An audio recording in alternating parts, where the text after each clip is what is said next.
All right, awesome. Let's go and dive into this. Hey, you guys. Okay, today what I want to do real fast is I want to introduce you guys to the Epiphany Bridge script. The Epiphany Bridge script is easily like the most powerful thing I've ever seen in my entire life. Okay, I don't know if you guys have the book Expert Secrets. Hopefully, you guys do. Expert Secrets, though, is this is better than my entire marketing degree. If you guys go to page 114 in Expert Secrets, what you have here on the side is the Epiphany Bridge script. Now, what's important about the Epiphany Bridge script is it is all about bringing someone through and causing them to have the idea, you know what, I should buy their product. I should buy Maggie's product. And they think it rather than you tell it. Okay, so let me give you a few examples on this. When I first started building all these things, one of the issues that I had is that I kept thinking that like, my product's so good, it will sell itself. That's hot garbage, and hardly any products have ever actually been able to pull that off, ever, right? Like, one of the only products that I think has ever really kind of done that, but not even really, was when Steve Jobs walked out with the iPod for the first time and goes, 1,000 songs in your pocket. But even then, it still was a sales message, okay? Here's what happens. This is you back in the day before you were an entrepreneur. You guys remember that? Remember back in the day before you were an entrepreneur, everything was sad and black and white and gray, and everything was in like 480 pixels. Like, remember your life is everything's just terrible before you're an entrepreneur. Okay. And then all of a sudden, you started moving down this path where you're like, dang, man, I need to go and do X. And you start moving. And as you start moving, right, you start learning all this stuff. And you learn and you learn and you learn and you learn. And you basically get to the spot over here that you didn't even know maybe like existed. Right? So I'm over here, right? And I'm over here. Oh my gosh. And I'm King Kong. I learned all this cool stuff over here. And this really terrible thing, you're the king there. This really terrible thing happens while you cross this bridge. And it's called vocab. Technobabble, man. And what happens is you get stoked and you learn all this technobabble. You learn all this stuff and everything's really, really cool. Now what happens is because you're stoked about it, the next time someone walks up to you and says, could you tell me a little bit about your product, Maggie? Right? Or Millen, right? Or Barry. Tell me about your product. What do? You're like, somebody who's interested, and you zero in on them, and what happens? Brr, right? And you just barf all over them. Tons of technobabble, vocab all over the place, and you're saying stuff, and you're saying words and phrases that they've never heard of. SMTP, autoresponder, right? Upsells, downsells. What's your OTO? What's your CPC, right? All the stuff that you learned that they have no idea about, you start going and barfing all over them. That is what the Epiphany Bridge script fixes. Okay? We can't have you do that. What you need to get good at is going back, go backwards, go back in time. You're doing something right now for a reason. There was something, some action, some epiphany that you had before you ever started this game that made you go, you know what? I should actually start going down this path right here. And get really psyched about it, get excited. Okay, that is what we call the Epiphany Bridge script, and that's the purpose of it. The Epiphany Bridge script is an awesome sales tool. Okay, it's a fantastic sales script. And too many times people are like, well, I'm not selling anything, so I'm not going to use the Epiphany Bridge script. No. All my stories are in the Epiphany Bridge script as well. Yeah, all of them. I got a really special treat for you guys tomorrow, which I'm really excited to share with you. Anyway, hopefully it's been helpful to you. I'm the queen of technobabble. This will do. This is my quantum physics talk has got to go. Yes, right? It's got to go. So whenever when I first started building sales funnels, my mom thought I was selling kitchen funnels. And I was like, and it makes sense. I can't blame her, right?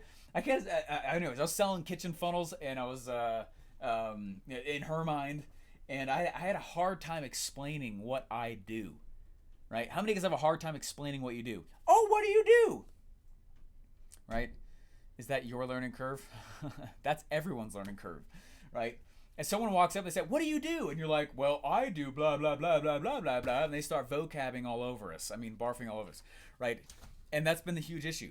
So the Epiphany Bridge script, it's broken up into 8 different parts. And if you want to know where the questions are, it's on page 115 of the book. Page 115 of the book on the right side are the questions that cause this. So the whole goal of what we're teaching you and what we want you to go do is, and I got a really cool special treat for you guys tomorrow. We'll do some tomorrow's session at 8:30 a.m. Mountain Time.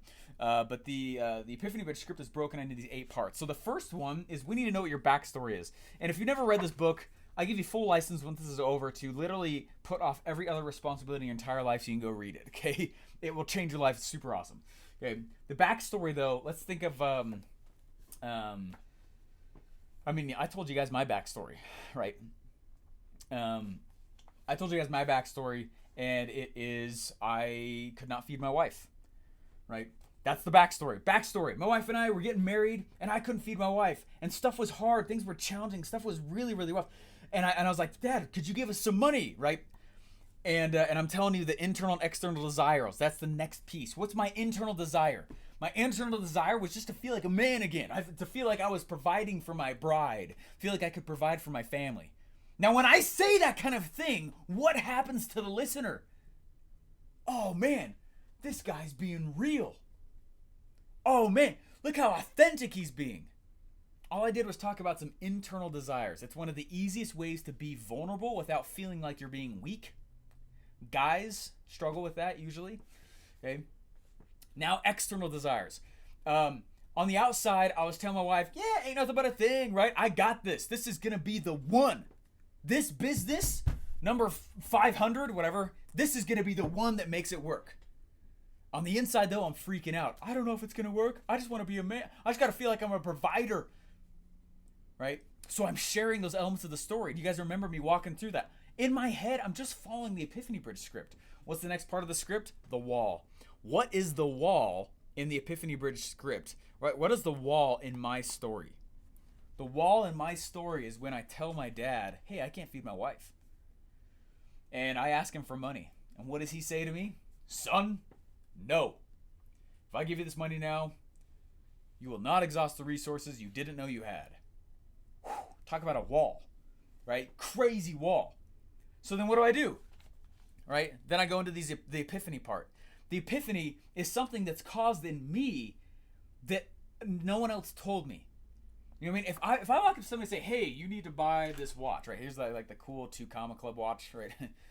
Right? You need to go buy this watch. It's very different value than if you say, I want that watch. It's like this shirt. So many people want this shirt. I don't say, do you want this shirt? They just go, I want that shirt, right? It's so much more powerful, and you don't need to be nearly as good of a salesman or a marketer when you can cause an epiphany in someone's head that they had rather than you tell them. That's not an epiphany. Okay, that's the hardest part about the Epiphany Bridge script, and that's why you follow the script in order to pull it off, okay?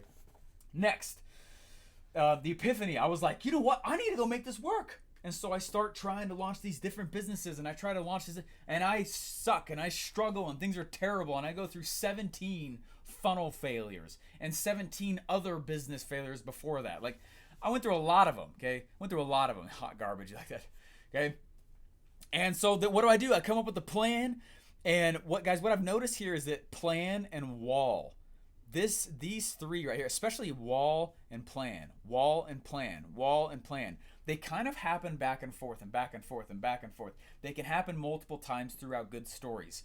Okay, I hit a wall and I have this epiphany, and here's the plan. Okay, we're moving. Crap! Another wall! Right? Then I have another epiphany, and then I go through another plan, and I'm moving. Dang it! Another wall! Really fun story to listen to. We'll have that kind of thing. Now, I'm teaching you this format before I actually share live examples of this. Okay, because I want to do that with you. It's more powerful than me just telling it to you. Okay. Then I hit conflict, and I will go and have one of these 2 things, either achievement or transformation. Okay, I'm sorry, I have both of them. Achievement, transformation. Guys, this comes from what's called the Hero's 2 Journeys. And I'm just teaching you guys just outright right now. I've not really told much of a story yet today. Okay, but the Hero's 2 Journeys is one of the most powerful things that you could ever go learn. The Hero's 2 Journeys teaches us about the 2 journeys of any story, and we want that. Okay, Let me. I ran out of legal pad. Okay, let me grab some real quick. Okay, check this out.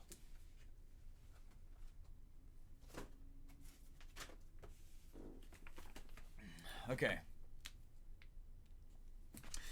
Check this out. This is extremely powerful for you guys to learn. All right. I'm going to ruin every Hollywood movie you see from here on out. Okay. Here it goes. Every single story starts with a protagonist. Okay. Starts with a protagonist. And the whole goal of the first 10% of any movie is to cause rapport.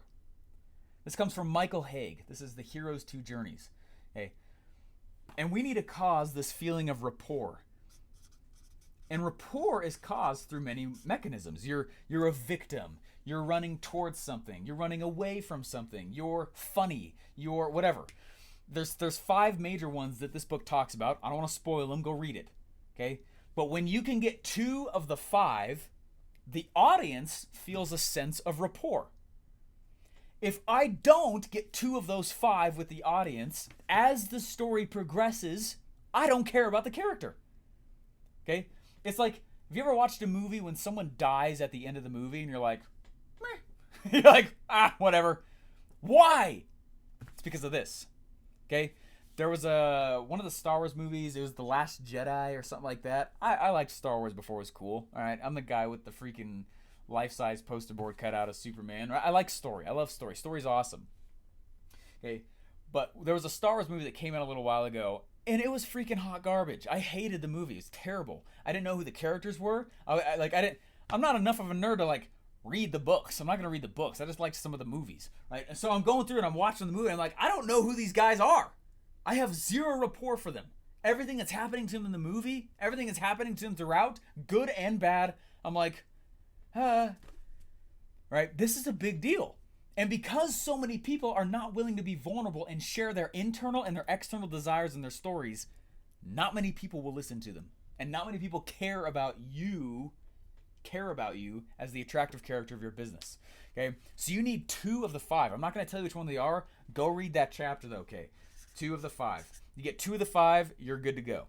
Okay? The first 10% of pretty much any Hollywood movie is dedicated to that.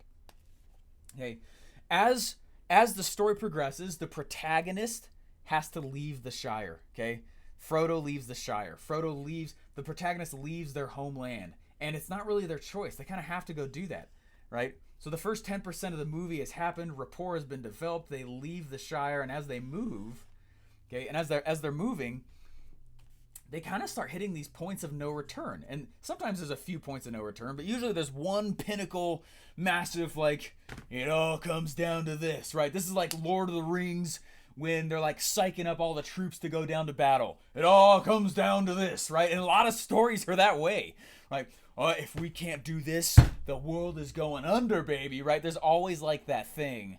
And superhero movies are very much that way. Right, they're very much that way. In fact, most movies are, even if it's not superhero or whatever. That story is very captivating because of that.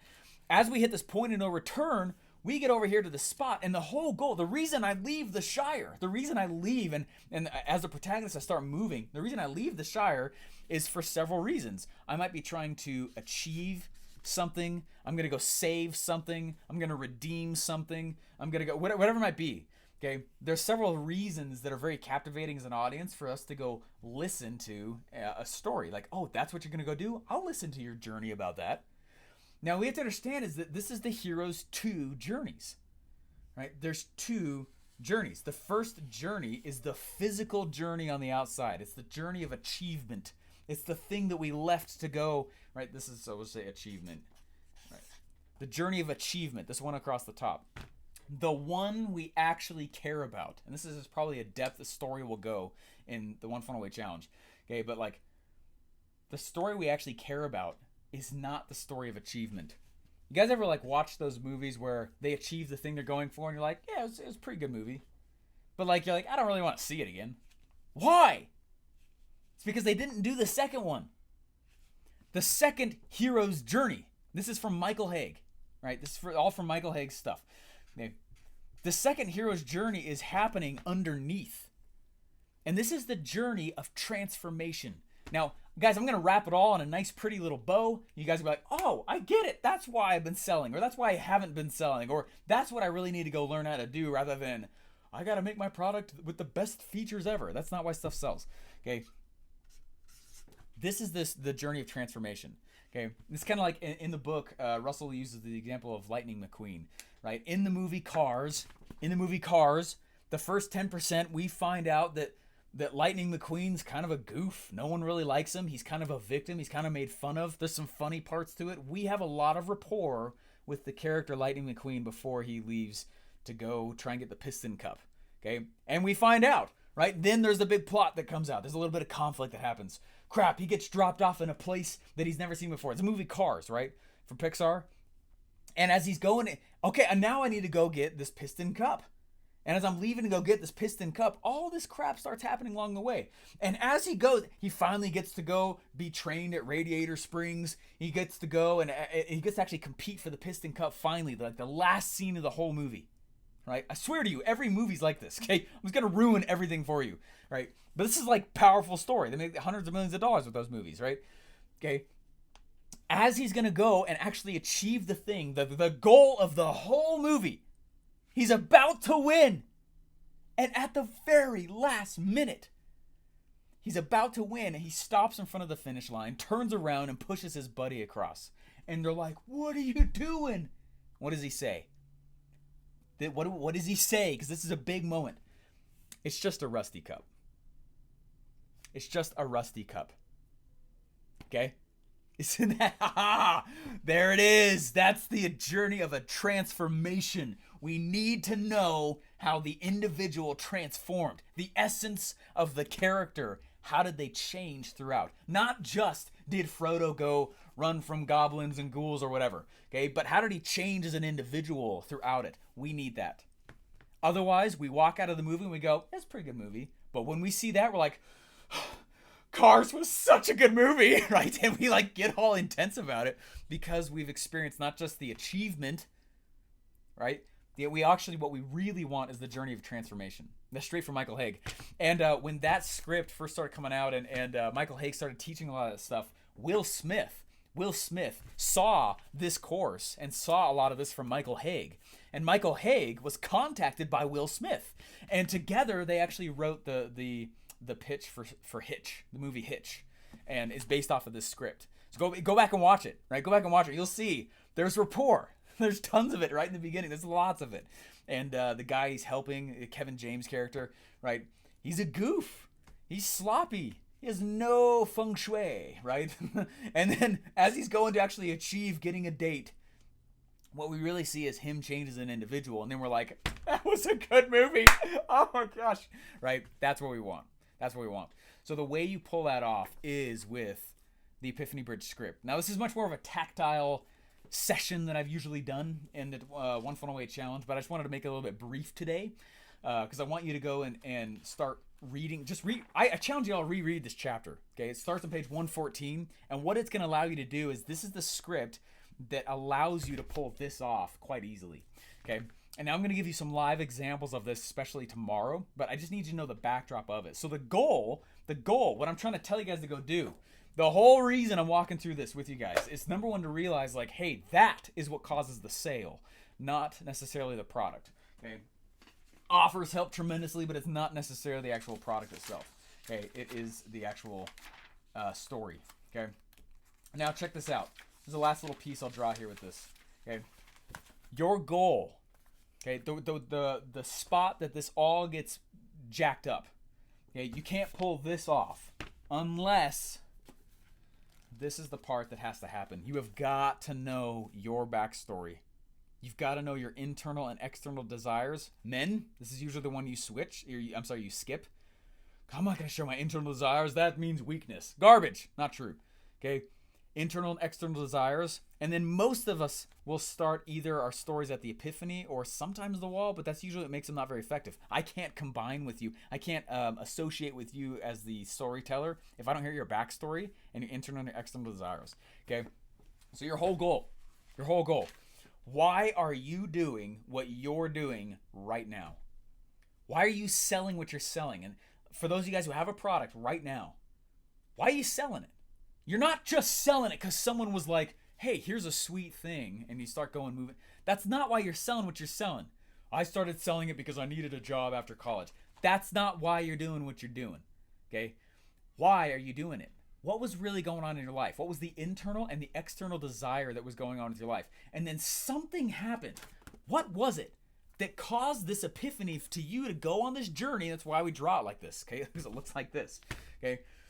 What was it that caused that journey for you? And then you're like, man, I start learning all this cool vocab and the great stuff. It's awesome. And I start changing the second journey underneath. That's great. Like, you need to know that. But guys, oftentimes the journey that you've been on is the same one that it's the same story you're going to tell to your customers, your prospective customers. Okay. So what we need you to go do is go start thinking to yourself, why am I doing what I'm doing? And what was that thing that caused me? And for a lot of you guys, like, it might be the first time you ever sit back and realize, like, why am I doing what I'm doing? Because it's not because there was a bargain. It's not because there was some benefit. It's not because what was going on in your life.